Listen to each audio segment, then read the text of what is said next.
Kumekuwa na msukumo wa kufanya hii video ili hili jambo lieleweke mapema kabisa. Pengine itasaidia watu kunielewa zaidi kwenye masomo yanayokuja. Somo lenyewe ni mwisho wa dunia. Mwisho wa dunia ni jambo ambalo limezungumzwa katika namna tofauti kabisa na limefundishwa katika namna tofauti kabisa. Kwa nini limefundishwa katika namna tofauti kabisa? Kwa sababu watu wamejitahidi kuwa mahodari stadi sana wa kuichambua Biblia na baadaye wameleta mafundisho yao kutokana na uchambuzi wao na kuwa na imani kwamba hiki ni kitabu kitakatifu, kwamba yeyote anayechambua na chochote atakachosema basi kimetokana na Roho Mtakatifu. Hiyo sio sawa sawa. Kwa sababu gani sio sawa sawa? Kuna mapungufu mengi sana kwenye Biblia. Tufike mahali basi tuweze kuyafahamu. Kuna mapungufu mengi sana katika Biblia. Tuanze na hili la kwanza hili ambao nimeshakuwa nimelizungumza kidogo kwenye hizo video zingine.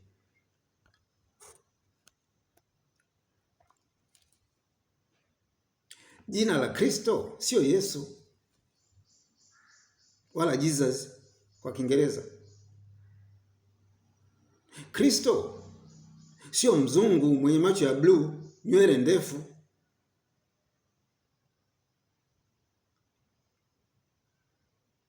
Hiyo ni shida. Sasa tuambizane, nani asiyejua hilo sasa hivi? Kama hujui, nenda kwenye mtandao Google basi uone kitu gani kinaendelea huko. Nenda kwenye simu yako, una data, Google uangalie kinaendelea nini kuhusiana na haya yanayozungumza. Sasa kama tumeelewana vizuri kwamba jina sio hilo, alivyo mwenyewe sio mzungu, kwa hiyo tunakuja sasa, yeye mwenyewe halisia ni nani? Halisia jina lake anaitwa Yeshua au Yahusha. Huyu ndio Muhammad. Muhammad maana yake nini? Nafikiri hili ni neno la Kigiriki. Maana yake mpakwa mafuta. Aliwahi kuitwa Muhammad wakati ule, mpakwa mafuta. Sasa hoja yangu ni moja. Kama hii Biblia ni kitabu kitakatifu, kwa nini mafundisho yake, kwa nini vielelezo vyake vya kumwelezea huyu Kristo, kwa nini vimebadilishwa? Tunawaaminije watu ambao wanatudanganya, hawatupi uhalisia? Tunakiaminije kitabu cha namna hiyo? Tutaaminije mafundisho ya watu wanaofuata kitabu cha namna hiyo? Na juu ya kwamba wanajifanya ni mastadi, kwa nini walidanganya? Si wanataharuki sasa hivi? Kwani hakieleweki hilo jambo? Na lenyewe simwende muangalie kwenye hizo mitandao muone watu wanavyotaharuki. Haya, jambo lingine la kusisitiza hapo hapo. Sasa hivi kuna kitu kinaendelea kwenye mtandao, kina trend kwa lugha anayozungumza zaidi. Kina trend kwamba wale wa Israeli tunaowafahamu miaka yote, wale walioko kule Mashariki ya Kati kwenye hiyo nchi inaitwa Israeli, sio Waisraeli halisi. Waisraeli halisi wenyewe ni watu weusi, na mambo mengi yalifanyika huko Afrika kwa jina lile ambalo tulipewa, ambalo sio la kwetu sisi, lakini inabidi tuendelee kulitumia. Hili jambo linaendelea sasa hivi kwenye mtandao, na ukitaka si Google, una data hapo vile vile. Sasa kwa nini vile vile tulidanganywa bwana? Nani aliyekuwa anafanya utundu huo wa kudanganya wenzie kwenye jambo zito kama hili? Halafu tufike mahali limetupoteza watu miaka na miaka mpaka tunafika na ndevu zetu zimekuwa nyeupe hapa. Tunasikiliza habari hizo, tunaangalia huyo mzungu kwamba huyu, halafu na malaika wakichorwa kwenye vielelezo, wanachora watu weupe tu, wazungu. Mpaka tukafika mahali tukaona okay, sawa, Mungu ni mzungu. Na jinsi wanavyotugandamiza sisi, wakatugandamiza kweli kweli, tukawa wanyonge kweli, tukakubali, kwa sababu Mungu si mzungu bwana. Hawa wako halali pengine kutugandamiza sisi. Ni watu wa giza, kumbe sisi na rangi yetu ya nyeusi hii ya giza. Kumbe ilikuwa ni kinyume. Ilikuwa ni kinyume, kwa sababu ubora wa mtu mweusi katika mazingira ya kiafya ni unatokana vile vile na ngozi yake, rangi yake. Ndio utajua kwamba kwa nini hii rangi imewekwa, kutokana na kwamba itastahimili mihimili ya jua katika kazi ngumu. Ni kifaa kilichotengenezwa kwa kazi ambazo zitahitaji ustahimilivu. Kama ukiweza kuweka katika namna hiyo, kwamba huwezi wewe ukatengeneza kifaa cha kukatia marumaru au kukatia vioo kikawa eti cha dhahabu. Hapana, utatakiwa utafute jiwe ambalo ni gumu zaidi kuliko mengine yote duniani, ambayo ni nini? Ni almasi. Sasa leo almasi unaigeuza kwamba si kitu chochote, ni bati tu hilo. Ndivyo ilivyofanyika kwetu sisi. Sisi ni kama almasi. Sisi ni kama almasi, lakini tumegeuzwa tukaambiwa hilo ni bati tu, halina maana yoyote, haliwezi kufanya kitu chochote. Na wakati tukiingia kwenye kazi tunazifanya kuliko hivyo inavyoelezwa kwamba wewe ni bati, lakini bado unakata kama almasi, lakini bado unaambiwa hamna lolote, wewe ni bati tu, umebahatisha tu pengine hapa. Sasa tuambizane hapa, hatukuchukulia utumwa tukaenda tukajenga huko nje. Nani amejenga hizo nchi huko? Nani ameboresha uchumi wa yao manchi tuliko kwenda? Wenzetu walikwenda kule, kuna babu zetu walikwenda kule wakajenga, wakafanya kila kitu. Na wakakutana na hicho kitabu vile vile, ambacho kikao kinaeleza vile vile lazima umtii bwana wako, yani yule anayekufanya wewe mtumwa, umtii. Na kikaweka uhalali wa utumwa, kitabu hicho. Kwa hiyo kimeshadanganya kwamba Kristo ni mtu mweupe mzungu, halafu kimedanganya jina lake, halafu kikadanganya vile vile kuhusiana na Waisraeli na mengine chungu mzima. Hiyo moja. Kwa hiyo sasa, namba 2, kama ni hivyo, tunabidi sasa tuelewane, kwa sababu kuna watu wanapinga mambo na kutuona sisi sio rasmi, kutokana kwamba hatuna vitabu maalum vinavyotuongoza ambavyo vinatambulika, ambavyo vimeinuliwa kwenye jamii kuonekana kwamba ni vitabu vitakatifu, kwamba hatuna lolote tunaloeleza lenye maana.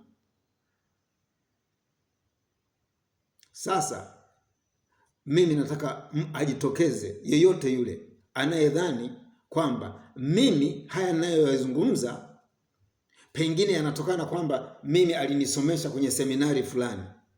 Atokee mtu wa namna hiyo na anaambie profesa yoyote kwamba huyu jamaa anayezungumza alikuwa mwanafunzi wangu chuo kikuu.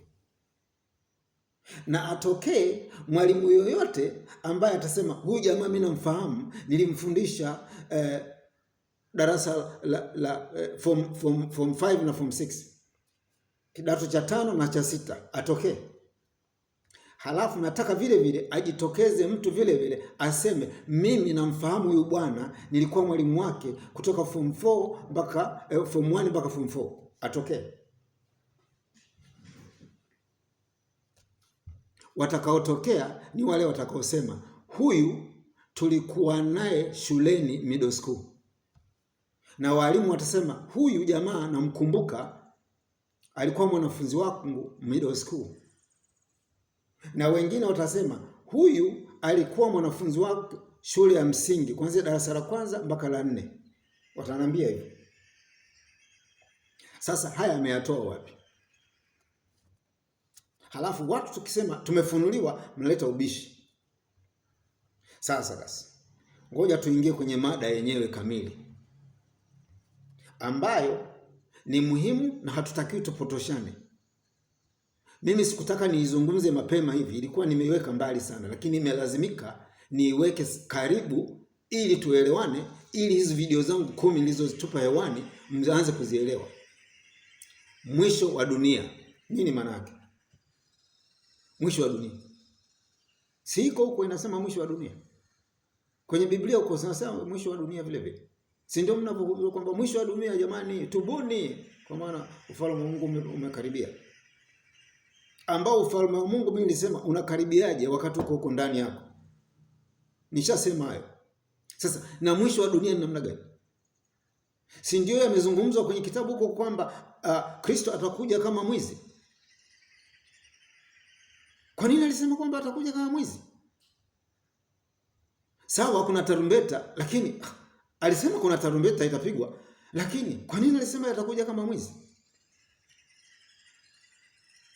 Kwa hiyo haina maelezo na yenyewe. Haina maelezo ya kutosheleza, kwa sababu hicho kitabu hatuwezi kukiamini tena. Kwa sababu kisha tudanganya kwamba huyo Kristo mwenyewe ni mzungu, na wakati sio. Kisha waambia Waisraeli wale waliokuwa Afrika Mashariki ndio wenyewe, wakati wako Afrika Waisraeli wako Afrika. Na taifa la Mungu ni Afrika, ambayo tumepewa jina hilo la Afrika. Ni hili bara. Sasa tufike mahali tuelezane ukweli. Na ukweli nyewe unaanzia hapa. Lazima tuamini fundisho lake moja muhimu ambalo tunawabana nalo. Nilisema mimi tutabanana humo kwenye maandiko, na wabana nalo ambalo liko katika kitabu cha Yohana sura ya 4 kuanzia mstari wa 20 endelea mpaka hapo mbele pale. Na ukitaka nikueleze kisa kilifanyika wapi cha sura ile, ni pale alipokutana kwenye kisima na yule mwanamke wa Samaria pale kisimani. Mchana jua linawaka, amekwenda kuchota maji pale. Aliwaambia wanafunzi wake waende wakatafute vyakula huko mjini. Yaani mjini alikotokea yule mama, baadaye alitokea huko mjini, wale wamekwenda zao, wamebakia peke yake pale kwenye kisima. Akatokea yule mama. Ndipo hilo fundisho alivyoliweka sawa sawa. Ndio kwa mara ya kwanza akajitambulisha kwamba yeye ni Kristo, kwa maelezo hayo ya Biblia. Kwa maelezo ya nini? Ya Biblia. Haya, tuachane na hilo. Tuseme sasa, tuingie kwenye mada yenyewe. Fundisho hilo la muhimu. Alisema kitu gani kwa kumwambia yule mwanamke? Si mnasoma siku zote? Hili nalirudia, si mnasoma siku zote kwamba itafika wakati, itafika saa, na saa yenyewe ndio hii, kwamba hamtahitajika tena kwenda kuabudu huko Yerusalemu au kwenda mlimani kule. Anaonyesha kulikuwa na mlima fulani ambao Wasamaria ndio walikuwa kwenda kule. Baba anawatafuta wale wanaomwabudu katika roho na kweli. Tuishie hapo, inatosha. Mimi sio lazima nitiririke kama ilivyoandikwa kwenye kitabu, lakini hii ndio maana yake. Hiyo concept, yani hicho kifungu hicho kinaeleza hivyo. Ndio maana yake hiyo, hata kama ni kwa kifupi, lakini imeshaeleweka kwamba Baba anawatafuta wale wanaomwabudu katika roho na kweli. Sasa kwa nini vile vile hilo hamlisisitizi? Na mnataka tuiamini Biblia, na mnataka mafundisho yenu tuyaamini. Kwa nini? Kwa nini hilo hamzingatii? Na kwa nini mnakataa sisi tunaizungumza habari ya kwamba sisi tunasifanya msisitizo wa kumwabudu Mungu katika roho na kweli? Yaani tunachozungumza lazima kiambatane na kuabudu kwetu kunakotokana na ndani, kwa kuonyesha ukweli wa maneno, kwa sababu ni maneno yanayotoka ndani kwenye muunganiko wa nafsi zetu ambazo zimeungana na nafsi kuu. Nimeshaeleza haya mambo. Kwa wengine msiojua inabidi nirudie. Hivyo ndivyo ilivyo. Sasa tusifike mahali tukadanganyana hapa na tukalitaka kubezana. Hiyo sio sawa sawa.